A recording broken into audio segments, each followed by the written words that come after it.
한 해의 시작은 1월 1일 설날이지만 한 학년의 시작은 3월 2일 개학이다. 안녕하세요. 반갑습니다. 그 한 해를 보내게 된 담임 김선미입니다. 새로운 교실, 새로운 담임 선생님, 새로운 친구들과 함께하는 새로운 출발. 이 자리에 앉아 있을 텐데 또 고3이니까 부담감도 크겠죠? 자, 내일은 이 자리표대로 앉도록 합니다. 아셨죠? 네. 앉아. 차렷! 선생님께 경례! 수고하셨습니다! 그 중에서 누구와 짝이 되어 1년을 보내는가는 아이들의 큰 관심사다. 야, 재정이 자리 어디야? 재정이 짝지 지은이. 친구들이 너도나도 짝을 하고 싶어하는 이름 박재정. 재정이 짝을 왜 이렇게 궁금해요? 재정이 짝지 되면요 성적도 오르고요. 이번에 고3도 되고 해서 재정이랑 짝지 되면 성적 많이 오를 것 같아서 애들이 다 궁금해하는 것 같아요. 그 작년에 제가 재정이 짝이었는데 성적이 엄청 올랐거든요. 근데 짝 바꾸자마자 다 떨어지니까 애들이 다 재정이 짝만 알고. 재정이가 이토록 인기 있는 이유는 무엇일까? 저는 잘 모르겠어요. 근데 애들이 제가 수업 시간에 말을 잘 안 하는 편이라서 저랑 같이 있으면 수업 시간에 집중이 잘 된다고 하더라고요. 전교 1등, 내신 1등급은 그냥 이루어지는 것이 아니다. 수업 시간부터 시작되는 내신 1등급의 비밀. 대한민국 박재정의 숨겨진 비법을 공개한다.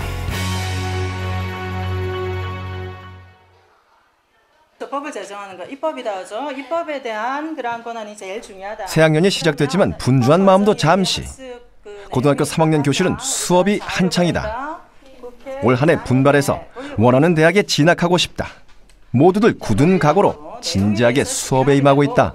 법제사법위원회에서는 모두가 열심히 필기를 하는 가운데 유독 혼자서 손을 놓고 있는 한 학생의 모습이 보인다. 법제사법위원회에서 심사를 해가지고 필기는 안 해요?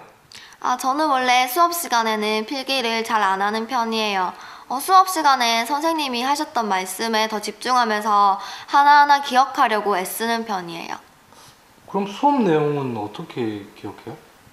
수업 시간에 했던 그런 중요한 내용들은 다 교과서에 있어요.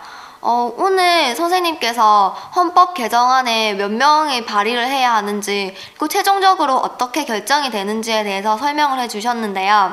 책에 보면 헌법 개정은 국회 제적의원 과반수 또는 대통령의 발의로 제안이 된다라고 설명이 되어 있고요. 그다음에 제적의원의 3분의 2 이상의 찬성으로 의결된다라고 나와 있어요. 그리고 마지막으로 국민투표에 의해서 최종적으로 확정된다. 수업 시간에 가장 핵심이 되는 내용은 이미 교과서에 나온 내용이었다. 그뿐만이 아니었다. 대통령의 주요한 업무에 대해서 심의를 하는 행정부 기관 국무회의죠. 국무회의. 본회의에서 법률안을 국회의원들이 다 모여가지고 심사를 하다 보면 그 법률안의 내용에 대해서 다른 의견이 나올 수 있겠죠. 법률안을 수정해서 의결할 수도 있습니다. 수정 의결이 가능합니다. 선생님이 설명하는 단원의 모든 핵심 내용은 빠짐없이 교과서에 등장하고 있다. 모든 수업의 핵심이 수록되어 있는 교과서.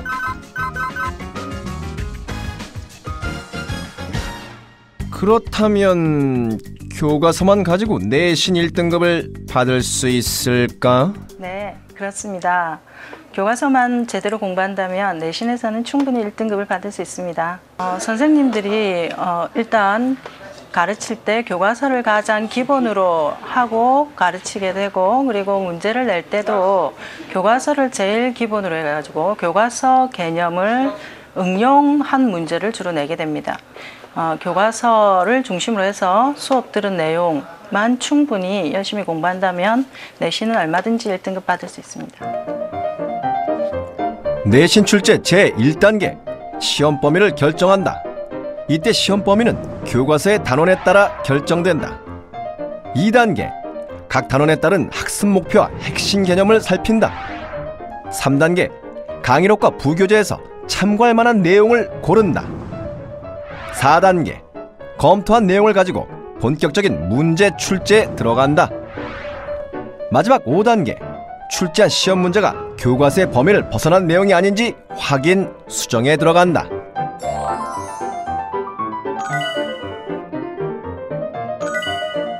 결국 선생님의 시험 문제 출제 과정은 교과서로부터 시작해 교과서로 끝난다는 것을 알 수 있었다. 그렇다면 대암고 전교 1등은 누굴까? 이 학생이 우리 학교에서 내신이 가장 좋습니다. 대암고 전교 1등은 수업시간 필기보다는 선생님의 말씀에 귀 기울이며 교과서의 핵심 내용을 파악하던 박재정 학생이었다.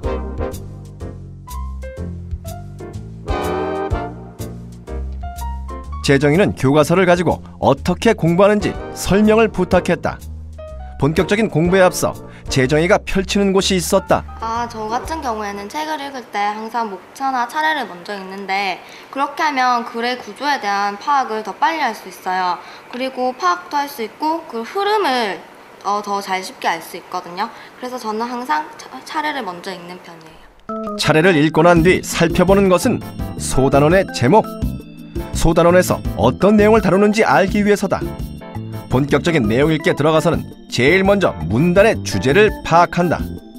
문단 전체의 내용을 읽는 것은 그 다음이다. 문단의 주제와 함께 주제를 뒷받침해주는 근거로 어떤 설명이 나오는지 알아둔다. 문단의 주제와 주변 내용을 연관지어 읽다 보면 전체 내용을 보다 효과적으로 기억할 수 있다. 이 방법으로 재정이는 교과서를 5번 정독했다. 처음에는 교과서 정독만 되게 열심히 했었는데 그런 식으로 하니까 정리가 잘 안 되는 느낌인 거예요. 그러니까 약간 뒤죽박죽이 된 거, 뭔가가 여러 가지가 막 엉켜있는 그런 느낌이 들었어요. 그래서 약간 자가 테스트용으로 그런 백지에 채워 넣는 걸 시작하게 됐어요. 눈으로 읽는 것만으로는 부족하다. 얼마나 기억하고 있는지 확인 작업이 필요했다. 재정이가 꺼낸 것은 아무것도 없는 빈 종이. 그 위에 읽었던 모든 내용들을 적기 시작했다. 대단원과 소단원, 각 문단의 핵심 내용. 문단의 핵심을 적은 다음에는 관련된 주변 내용을 적어나갔다. 읽었던 순서대로 써내려가다 보니 아무것도 없는 빈 종이를 채우는 일도 그다지 어렵지 않다. 빈 종이를 한참 채워가던 중 군데군데 빈칸으로 남긴 곳이 보인다. 여기 물음표는 제가 이렇게 정리를 하다가 기억이 안 나는 부분을 표시를 해놓은 건데요. 이렇게 해놓고 나중에 책을 다시 찾아보면서 써넣을 부분이에요. 마지막까지 기억나지 않는 내용들은 교과서를 찾아서 채워 넣는다.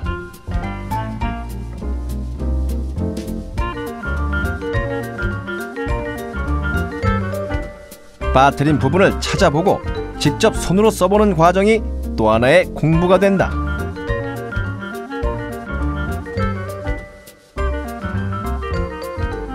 제법 많은 물음표가 있었던 첫 번째 종이. 빈칸을 채워 넣으니 전체 내용이 한눈에 보이는 요약지가 됐다. 재정이는 완성이 된 종이를 다시 한번 찬찬히 훑었다.